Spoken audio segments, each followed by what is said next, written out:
परमात्मा भगवान द्वारिकाधीश भगवान श्री कृष्णचंद्र जी ने अपने आप को भागवत कथा में विराजमान किया। और जो भागवत कथा आप हम जो श्रवण कर रहे हैं, ये भागवत कथा भगवान श्री गणेश जी के हाथों से लिखी हुई है। अब भागवत कथा लिख तो ली, लेकिन फिर भी अभी भी मन दुखी, क्योंकि इंसान को कब हर समय किसी ना किसी दुख में, किसी ना किसी की मांग परमात्मा से सदैव लगी रहती है। भक्तों, हर इंसान भगवान से हमेशा कुछ ना कुछ मांगता ही रहता है। अभी भी मन दुखी क्या? भगवान भोले बाबा के मंदिर में पहुंचे, एक बार कह रहे हैं मैं ऐसा पुत्र चाहता हूं, ऐसा बेटा चाहता हूं मेरे भगवान, कि जो संसार में धर्म का प्रचार करे, इस संसार में भटके हुए लोगों को सतमार्ग बताए। ऐसा पुत्र चाहता हूं। ऐसा पुत्र नहीं चाहता हूं कि जो मेरा नाम चलाए। मैं नाम चलाने के लिए पुत्र नहीं मांग रहा हूं गुरुदेव। हे भगवान, मैं ऐसा बेटा चाहता हूं कि संसार में धर्म का प्रचार करे, भटके लोगों को सतमार्ग बतलाए। अब ग्रंथ लिख तो लिए, लेकिन प्रचार कौन करे इनका संसार में? भगवान भोले बाबा से प्रार्थना की। ध्यान रखें, जब भी भगवान अपने भक्तों को कुछ देते हैं तो उसके पीछे कुछ ना कुछ लीला करते हैं भगवान। आज क्या लीला कर रहे हैं भगवान काशीधीश भगवान भोले बाबा? कैलाश पर्वत पर माता पार्वती, भगवान शंकर जी विराजमान है। देवर्षि नारद जी वीणा बजाते बजाते, नारायण नारायण की रटना लगाते लगाते पहुंचे हैं कैलाश पर्वत पर नारद जी। माता पार्वती जी ने सम्मान किया। अतिथि देवो भव, आइए महात्मा जी, बड़े दिनों के बाद में आए आप तो। गृहस्थ धर्म का पालन कर रही है माता पार्वती जी। ध्यान रखे, जब भी घर कोई मेहमान आए, जब भी कोई अतिथि आए, जब भी हमारे यहाँ पर कोई अतिथि आए, स्वयं परमात्मा, स्वयं भगवान समझे उनको। और सबसे पहली सेवा है कौन सी? वचन सेवा। मेवा, मिष्ठान, पकवान, सारा भोजन, ये नंबर तो बाद में आता है। सबसे पहली सेवा कौन सी? जब भी घर पर कोई मेहमान आए, कोई अतिथि आए, सबसे पहली सेवा है वचन सेवा। आप कहीं रिश्तेदारी में गए और चाहे आपके लिए भोजन के लिए 36 प्रकार के व्यंजन ही क्यों नहीं बना लिए, और जिनके घर तुम गए वो अगर तुमसे 2 शब्द मीठे नहीं बोले तो उस भोजन में स्वाद आ सकता है? क्योंकि जो सेवा जो करने की थी पहले, वो सेवा वो नहीं कर सका, वो अच्छे वचनों की सेवा उसके पास है ही नहीं, तो उसके भोजन में, उसके सत्कार में कोई स्वाद नहीं आ सकता है हमको। सबसे पहली सेवा है वचन सेवा। अतिथि देवो भव। जब भी घर मेहमान आए, अगर आप बैठे हुए हो तो उठ करके खड़े होकर के सम्मान करे, करबद्ध निवेदन करे, आइए पधारिए। अगर आप लेटे हुए, अगर आप सोए हुए हो, उठ करके सम्मान करे। चाहे वो गरीब रिश्तेदार हो, चाहे निर्धन हो, आपका तो धर्म है, क्योंकि आप उस आश्रम में रह रहे हो जिस आश्रम का नाम है गृहस्थ आश्रम। ये आश्रम है। आप अपने मकान को यूं नहीं समझे, आप अपने घर मकान को यूं नहीं समझे। ये घर मकान तो है, लेकिन ये आश्रम कहा गया है। संतों ने इसको गृहस्थ आश्रम बताया है, संतों ने इसको, जिसमें आप हम रह रहे हैं। और ये गृहस्थ आश्रम में भगवान हमेशा आते रहते हैं। कहा संतों ने कि कबीरा इस संसार में,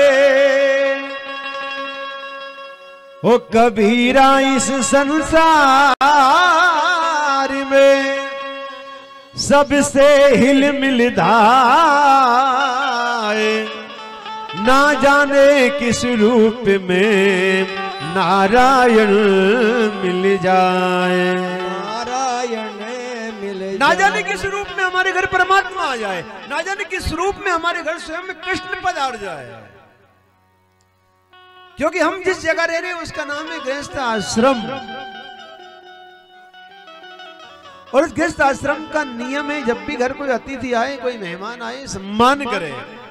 वचन सेवा करे, जल सेवा करे, भोजन सेवा करे और परमात्मा से सिर्फ ये कहे कि भगवान साईं इतना दीजिए जामे कुटुंब समाए, ओ साईं इतना दीजिए जामे कुटुंब समाए, मैं भी भूखा ना रहूं साधु न भूखा जाए, साधु न भूखा जाए। माता पार्वती जी भी गृहस्थ आश्रम का पालन कर रही है। नारद जी पहुंचे, आइए महात्मा जी बड़े दिनों के बाद माए आप तो। नारद जी ने कह दिया मैया मैं तो आज भी नहीं आता, लेकिन कुछ जरूरी बातें तुमको बतलानी है। नारद जी आए, कह रहे मैया कहना तो नहीं चाहिए, पति पत्नी के बीच में बोलना तो नहीं चाहिए, लेकिन फिर भी मेरा फर्ज है। परंतु मैया छोड़ो, क्या मतलब, आप तो मत पूछो। लेकिन मैया हट कर रही है, बारंबार मैया हट पड़ जाती, कह रही नहीं नारद जी बताना होगा, ऐसी कौन सी बात है जिसके लिए आपको यहां तक आना पड़ा। माता पार्वती जी नारद जी से बारंबार हट कर रही है, बारंबार जानना चाहती है। तो देवर्षि नारद जी ने एकदम से कह दिया मैया से, मैया भगवान भोलेनाथ तुमसे झूठा प्रेम करते हैं। माता पार्वती जी ने कहा नारद जी ये बात तो बिल्कुल झूठ है, मेरे भगवान, मेरे स्वामी, मेरे भगवान हमेशा मुझसे सच्चा प्रेम करते हैं। नहीं नहीं नहीं भैया, झूठा प्रेम करते हैं। अगर सच्चा प्रेम अगर करते हैं तो भगवान ने अपने गले में जो मुंड की माला धारण कर रखी है, ये मुंड किसके हैं पता है तुमको? माता पार्वती कहने लगी हाँ नारद जी ये बात तो सत्य है, आज तक भगवान ने मुझको ये बात तो बतलाई नहीं। और सुनो मैया, तो आज देवर्षि नारद जी कहने लगे मैया भगवान भोले बाबा अपने शरीर पर जो भभूत लगाते हैं, जो भस्म रमाते हैं, जो भस्म लगाते हैं, ये भस्म भभूत किसकी है पता है तुमको? ये भी पता नहीं है मैया को। तो अब तो माता पार्वती जी बारंबार हट कर रही है। तो आज तो देवर्षि नारद जी कह रहे मैया और सुनो एक बात और माँ, परंतु माँ इसको आप सहन नहीं कर पाओगी मैया, क्योंकि इस बात को संसार की कोई भी नारी सहन नहीं कर सकती है। इस बात को तो आप माँ मत जानो। लेकिन मैया जब हट कर रही है तो नारद जी ने कहा मैया भगवान भोले बाबा का पहले एक विवाह और हो चुका है। विवाह का नाम सुना मैया बड़ी आश्चर्य में डूब गई और नारायण नारायण की रटना लगाते लगाते देवर्षि नारद जी वापिस देवलोक को आ गए। ध्यान रखे, नारद जी माता पार्वती को ऐसे शब्द कहकर के गए हैं जिसमें एक पार्वती का भला नहीं, तीनों लोक का भला होने वाला है।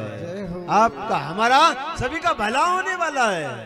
नहीं तो नारद मुनियों की कमी कोई आज भी नहीं है संसार में भी, पहले से भी जोरदार है। क्या कोई धार्मिक आयोजन राजी खुशी हो जाए? तो भाई भाई प्रेम से रह रहे तो क्यों रह रहे हैं, पति पत्नी प्रेम से रह रहे तो क्यों रह रहे हैं, परिवार के लोग मिलकर के रह रहे तो क्यों रह रहे हैं, झगड़ा करवा दे उनका।